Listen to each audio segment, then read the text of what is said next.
मरणाहते सुटले काया,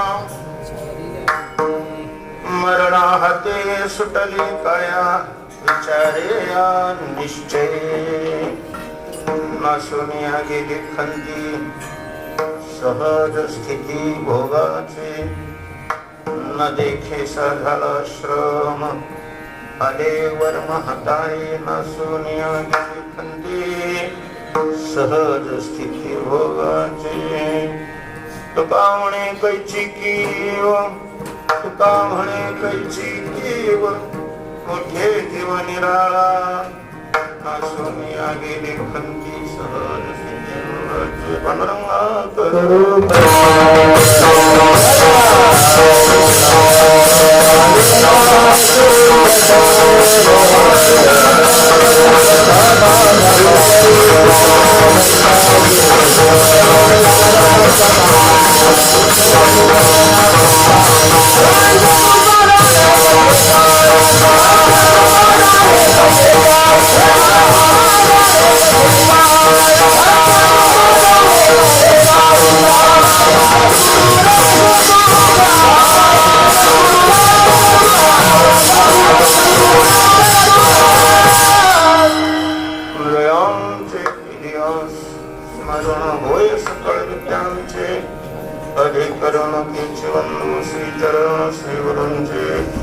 नमो ज्ञानेश्वर नमो ज्ञानेश्वर मृत्युदारा सुखं देवा श्री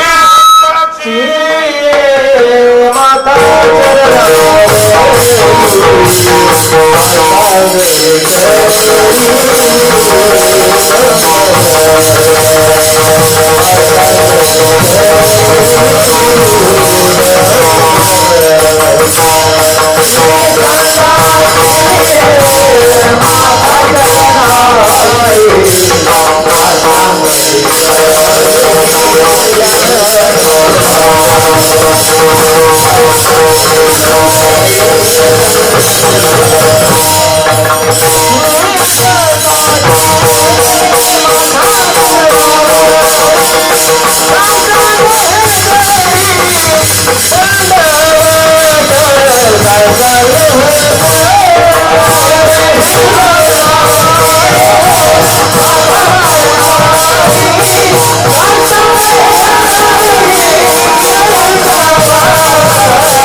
विचारिया निश्चय नासोनिया गेली खंती सहज स्थिती भोगाचे शांत श्री जगद्गुरु तुकोबाराया अभंगातून जीवन मुक्तीची मीमांसा करतात.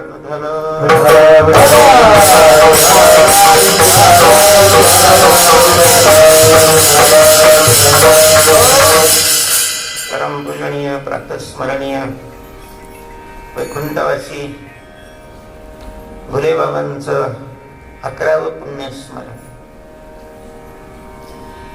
आणि ज्या मंदिरावर ज्या ठिकाणावर त्यांचं विशेष अशा प्रकारचं प्रेम होता आस्था होती तेव्हा असं म्हटलं की बाबा असे उत्साहित व्हायचे. एक आगळा वेगळा आदर भाव बाबांच्या चित्तामध्ये या स्थानाविषयी पाहायला मिळाला.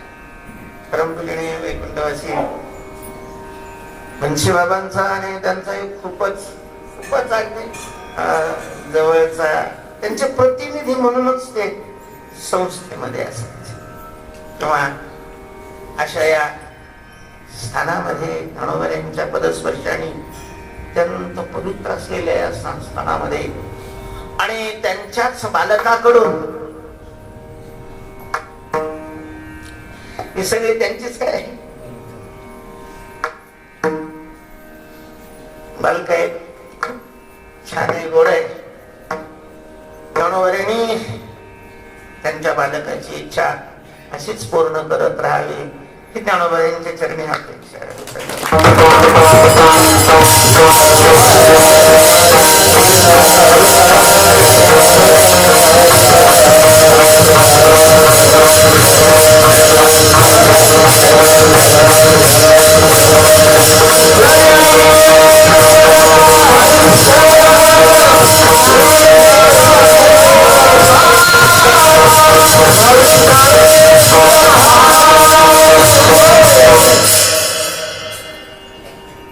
बाबांचंच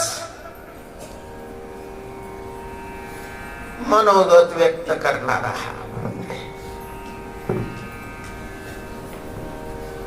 पहिल्यांदाच सांगितलं की जीवनमुक्तीची मीमांसा तुकोबारायला आवडणार. मुक्ती हे पारमार्थिकाचं साध्य.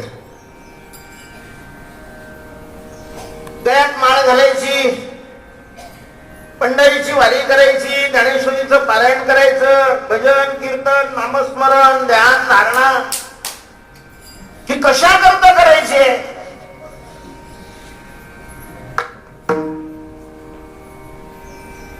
हे बोर्डावर नावं येण्याकरता किंवा थोबड दिसण्याकरता नाही. भक्तीचं साध्य हे मुक्ती. मुक्ती करता भक्ती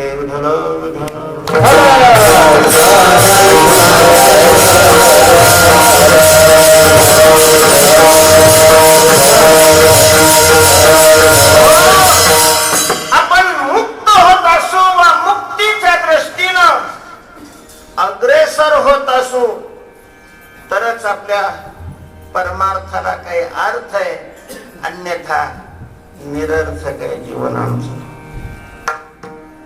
लोक किती मानतात आणि कीर्तनाला किती लोक जमतात, काही परमार्थाच्या दृष्टीनं त्याला किंमत नाही, झिरो किंमत आहे.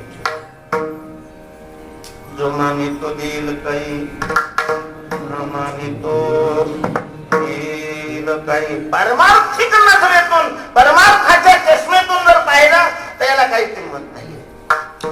परमार्थाचं ध्येय, परमार्थाचं साध्य, परमार्थाचं फळ हे मुक्ती आहे. मुक्ती करतात. मुक्तीलाच उद्धार, मुक्तीलाच भगवत प्राप्ती ही वेगवेगळी नाव आहेत. त्या मुक्तीचे दोन प्रकार आहे, विदेह मुक्ती आणि जीवन मुक्ती.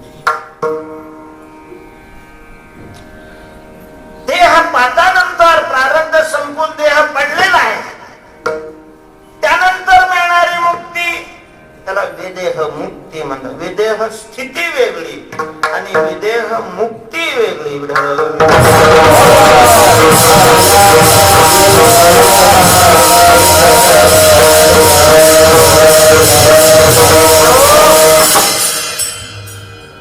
आणि देह असताना प्रारब्ध देहाचा प्रारब्धाशी संबंध आहे असा वर्तमान स्थितीमध्ये देह असताना संसारातून मुक्त होणं आणि मुक्ती प्राप्त झाल्यानंतर जीवन जगणं त्याला जीवन मुक्ती म्हटलं जातं.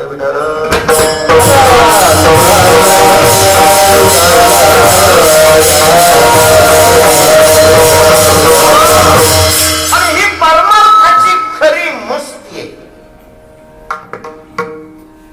जीवन मुक्तीचा आनंद उपभोगणं, जीवन मुक्तीमध्ये अशा प्रकारचं कालक्रमण करणं ही परमार्थाची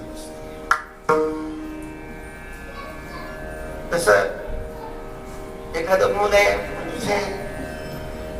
आंब्याचं झाड आहे, पाड लागलेला आहे, बरेच त्याच्यातले आंबे पिकलेले आहेत. आंबा अमृतापेक्षा काय गोड आहे. आणि अशा आंब्याच्या झाडाखाली गेलेले लहान आंबा आज झालेला आहे तो स्वतः नुसता पाडे असं नाही, पूर्ण अंगाने काय आहे लाल आहे. आणि मग त्या लाल आंब्याकडे पाहून जसं खालून त्याने जिभल्या चाटाव्या तशा प्रकारचा हा भाग आहे. ते जीवनमुक्ती रूपी लहान आंब्याकडे पाहून आपण जिभल्या छाटायचे एवढं.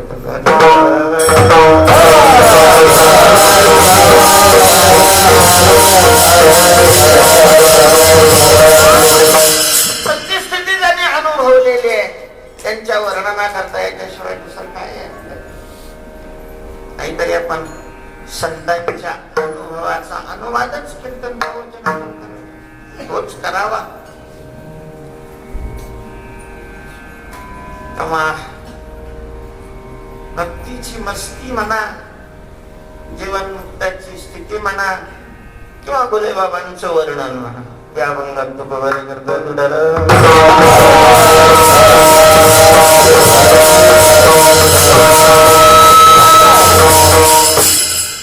संसारामध्ये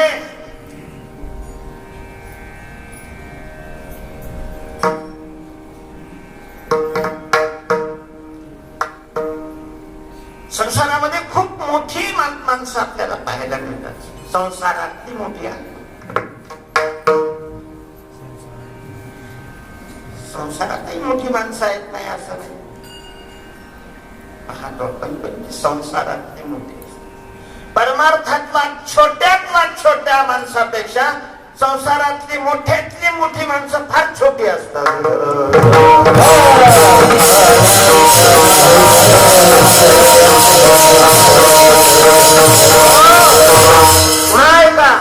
संसारातली खूप मोठी माणसं परमार्थातल्या छोट्यातल्या छोट्या माणसापेक्षाही काय असतात? छोटी असतात. आम्ही नालायक असल्यामुळे त्यांच्या पुढे गोंडा मिळतो हा भाग.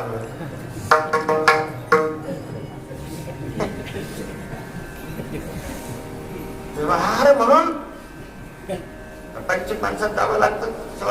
आपली साधना मनातून मानायचं काय आणि न मानायचं काय हा. तशी अगदी कट्टर देव न मानणारी माणसं सुद्धा सत्यात आली म्हणजे वर्णन करतात. पण त्याची मनातली जी मान्यता आहे ती ढळलेली असं थोडी आहे. भगवाच्या गळ्यात घालतील, टाळी घेऊन त्यांच्या उड्या ते मारतील, कोणाबरोबर फुगडी ते करतील म्हणून ती भक्ती मध्ये आलेले आहेत असा काही भाग नसतो. तसं पारमार्थिक माणसाने लौकिकात केल्यानंतर थोड्या उड्या माराव्या, पण त्याच्या समजुतीमध्ये परमार्थाची जी मान्यता आहे, परमार्थाची जी विचारसरणी आहे, परमार्थाची जी बैठक आहे ती ढळू देऊ नये.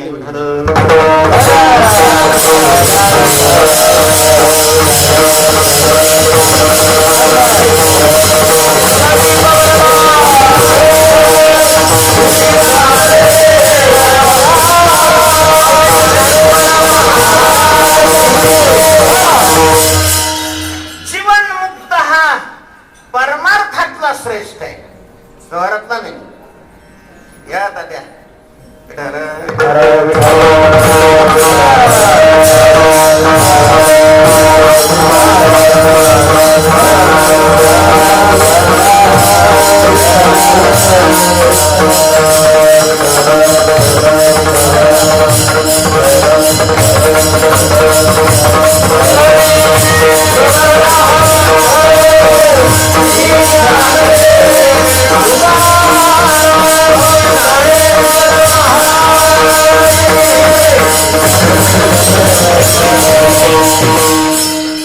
परमार्थातल्या मस्तीतलाच हा एक प्रकार.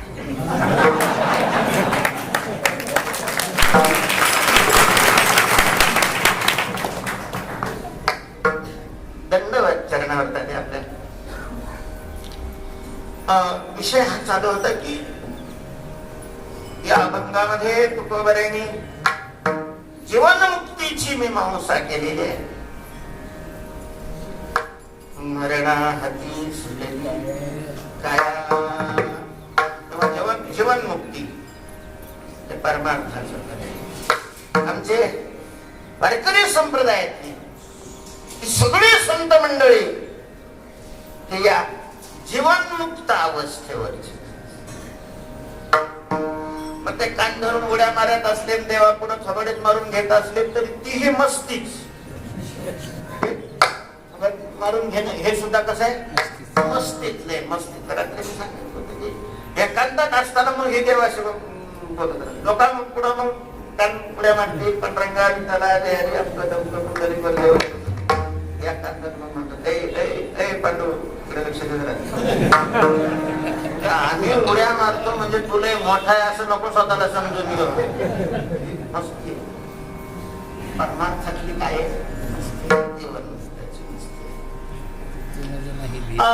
अगदी जीवनमुक्ताच आणि तुमचं आमचं त्या दोघांच्या जीवनामध्ये नेमका काय फरक आहे? आपण कपडे घालतो ते नागडे राहतात असं आहे का?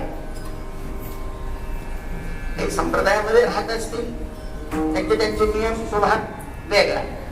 ती मुक्त माणसामध्ये आणि संसारिक माणसामध्ये कपडे असणं नसणं हा काय फरक नाही. तो कपडे नाही तो मुक्त म्हणलं तो सगळी जनावर काढून जाते कारण ते कधीच कपडे घालत नाही. वाढदिवसाला सुद्धा नाही.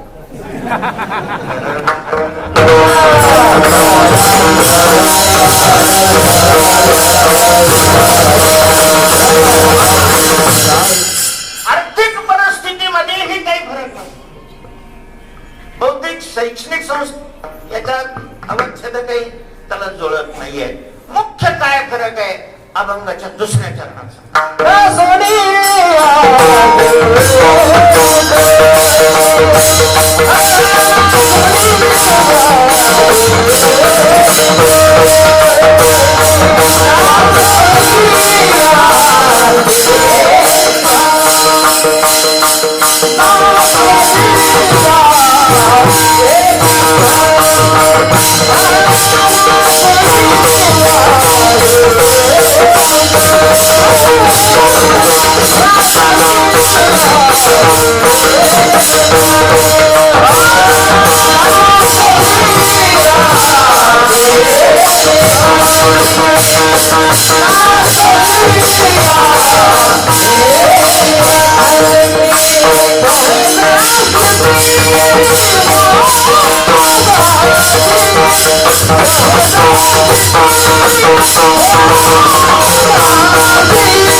संसारिक माणसामध्ये आणि जीवनमुक्तामध्ये नेमका फरक कुठे असतो?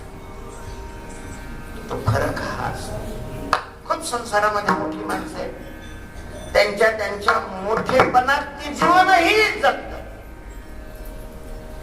सांगत पण परत एका ठिकाणी वाचण्यात आलं की आमच्या व्यक्तीचं रोजच्या जेवणाला 50 लाखाचा खर्च व्यवहारात आला.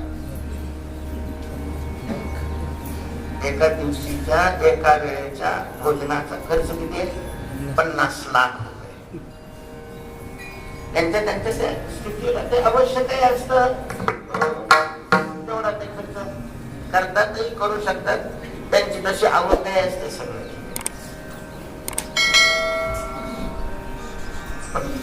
जीवनमुक्ताचं जीवन आणि संसाराचं जीवन काय फरक असतो? तर जीवनमुक्ताच्या जीवनामध्ये खंती नष्ट झालेली असते, संपलेली असते, नासलेली असते, राहिलेली नाही. खंत नाही. खंती नासवणी खंती. आणि ही स्थिती संसारामध्ये कधीच कधीच कधीच येत नाही. कोणाच्याच वाट्याला येत नाही संसारिकामध्ये. धंदा तो बंद करत असत नाही. परिस्थिती त्याची कशी आहे? सामान्य असेल, विशेष असेल, अतिविशेष अशा प्रकारची असेल, पण खंत संपलेली आहे, खंत नष्ट झालेली आहे. खंती कारणासह निघून गेलेले, खंती राहिली नाही असा संसारिक मनुष्य दाखवा आणि 1001 रुपये मिळवा. असं जाहीर आवाहन केलं तरी काही अडचण जाणार नाही. आपल्या पैशाचा खिशातून 1 पैसा जाणार. अशा प्रकारचा मनुष्य आपल्याला जगात सापडणारच नाही. त्याला खंत नाही. हा आता खंत करण्याच्याच पलीकडे गेला असेल.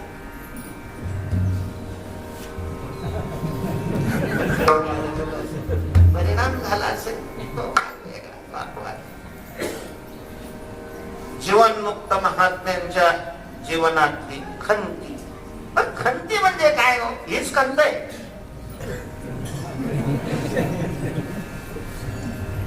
अमेरिकेचा अध्यक्ष कोण आहे, तो कुठं सत्तातला जातो हे आम्हाला माहिती आहे, पण आमच्या जीवनात खंत कशाला म्हणतात हे आम्हाला माहिती नाही.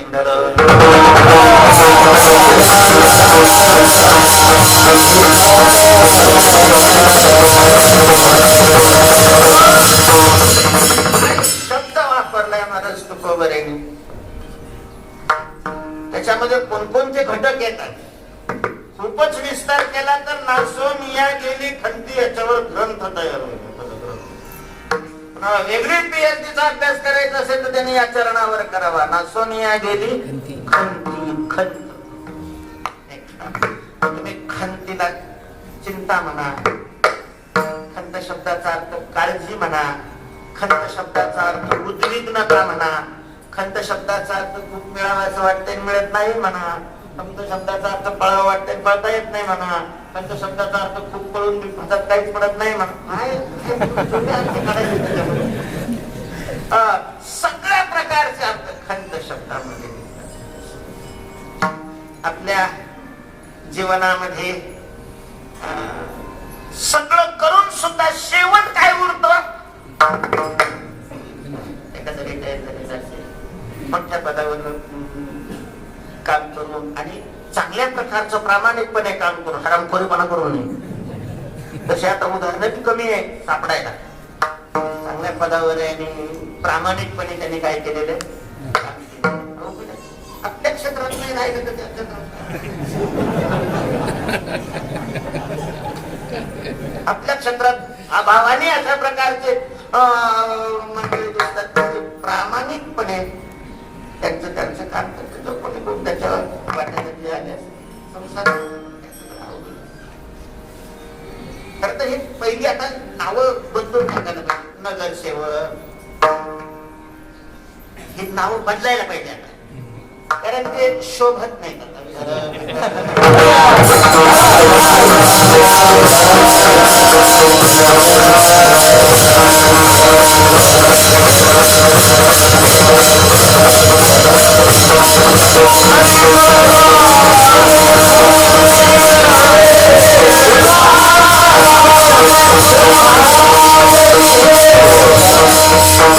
असा एखादा प्रामाणिक कार्य केलेला खूप मोठ्या पदावर असलेली व्यक्ती ही रिटायर झाल्यानंतर जर भेटली तर ती काय सांगत असतात, काय व्यक्त करतात? खंत व्यक्त करतात. राजकारणातले रिटायर झालेले बहुतेक राजकारणात माणसं रिटायर होतच नाही. कायदे करणारा इथे काम कमी पडल्यामुळे काही समजतच नाही. तिथं वयोमर्यादा किंवा रिटायरपणाचा नियम एखादा ते आपल्या कायद्यामध्ये का घातला नाही किंवा आताही का घालत नाही कळत नाही. त्याच्यामुळे रिटायर शक्यतो होत नाही. पण खालीच म्हणे ही काय व्यक्त करत असतात?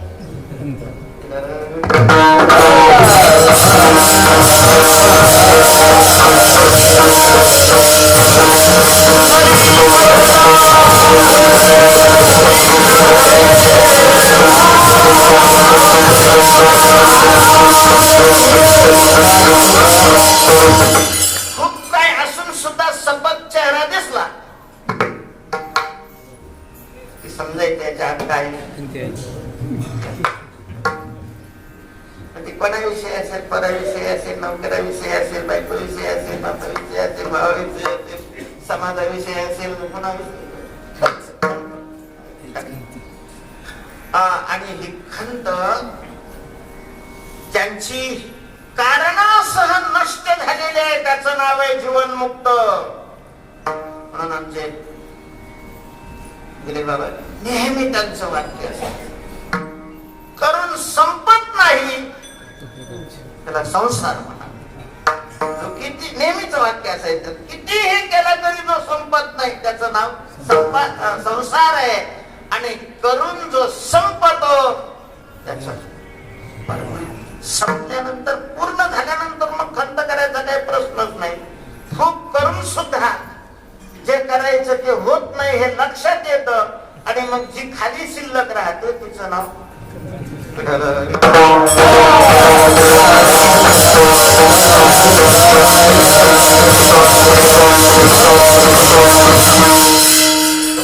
म्हणतात ना. सोनिया गेली खंती, आमच्या जीवनातली खंती नष्ट झाली. काय मिळालं तुम्हाला भक्ती करून?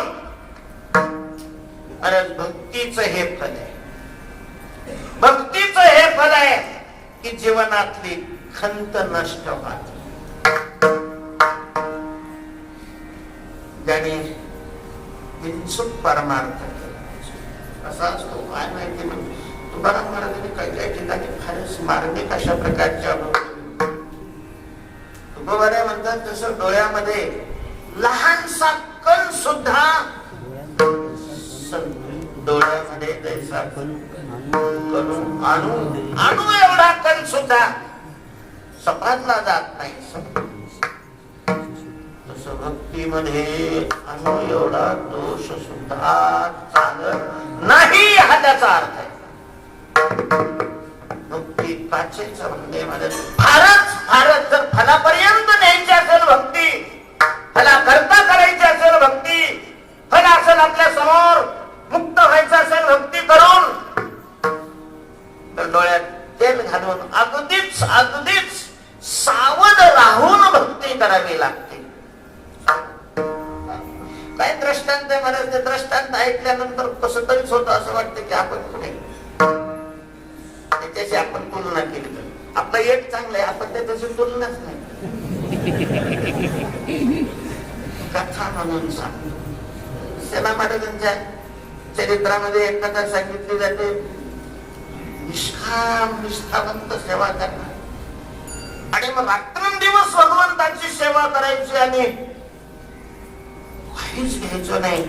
साहजिकच अशा सेवेचं ओझ देवावर माणसावरही होतं आणि देवावरही होतं. निष्काम असं सांगतात की ते दर्शनाला गेले की देवाने, कारण निष्काम सेवेचं देव स्वतःवर कर्ज मानतो, स्वतः त्याचा ऋणी म्हणतो. मानी भक्ताचे उपकार ऋणिया म्हणवी निरंतर ऋणिया म्हणवी. तो वारले गेले नेहमी त्यांच्या अपेक्षा होती असं नाही किंवा आपण पुढे आल्यावर देवाने कसं कोणत्या भक्ताला अपेक्षा करत, पण नेहमी डोकं खाली करायचं आणि आज डोकं कैटच राहील. त्याने सहज विचारलं तेव्हा काही चुकलंय का माझं? ते बरोबर ओळखलं. काय चुकलंय म्हटले मागची वारी चुकली तुमची. तेव्हा मी वारीला तर आलो होतो, मागे आले होते पण वारीला नाही. मागच्या वारीला आले त्यावेळेला त्यांनी ते वस्त्र घासायचं दगड न्यायला होते पंढरपुरातून. हसण्याकरता नाही, आपलं काय होत असेल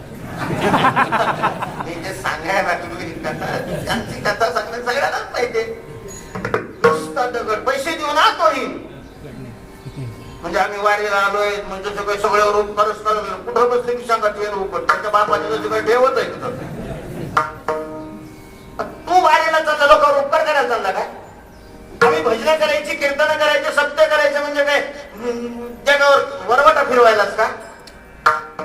अरे तुम्ही स्वतःच्या उद्धाराकरता जर तुम्ही साधना करताय तर जगावर तुमचं बोझ असण्याचं काय कारण आहे? लोक करतील करतील नाही करतील नाही करतील. तुम्हाला भांडायचं तर देवाशी भांडा. लोकांचं नुकसान करण्याचा किंवा लोकांवर टाकण्याचा काय अधिकार आहे आपल्याला? फुकट नव्हता नेला, पैसे देऊन. दगड नेण्याकरता तुम्ही आले होते वारीला नाही. नाजूक किती आहे भक्ती, ही नाजूक किती आहे. पैसे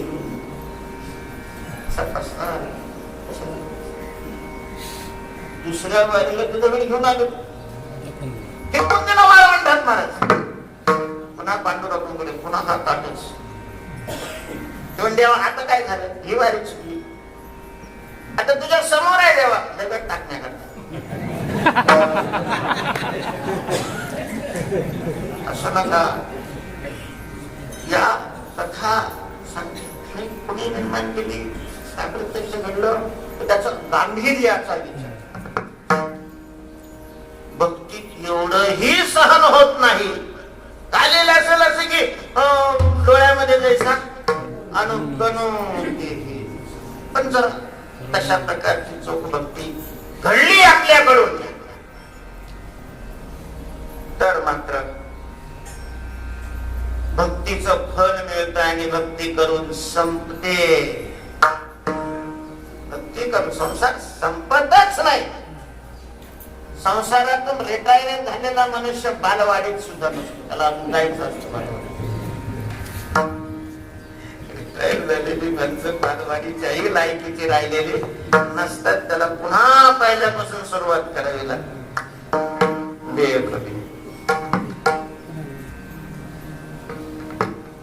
करून संपत भक्ती करून संपदे. तेव्हा अशा प्रकारे जर भक्ती केली तर खंत राहत नाही. सगळ्यात महत्वाची याच्या यावत जीव मात्राला जर खंत कशाची असेल तर मरणाची असते. बाकीची कसलीही काळजी नसली तरी 10 कोटी रुपये खर्च करून बंगला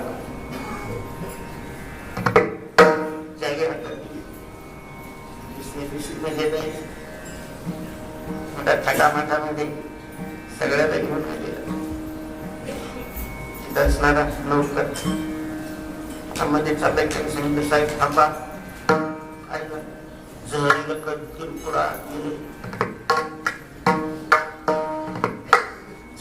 किरपुडा गेलेलं आहे. त्या संप मित्राला बोलवलेलं आहे, ते आवून त्यांनी काढल्या. मग तुम्ही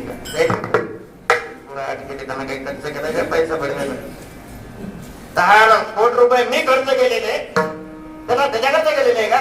बरं ती जाणार आहे असं म्हणे.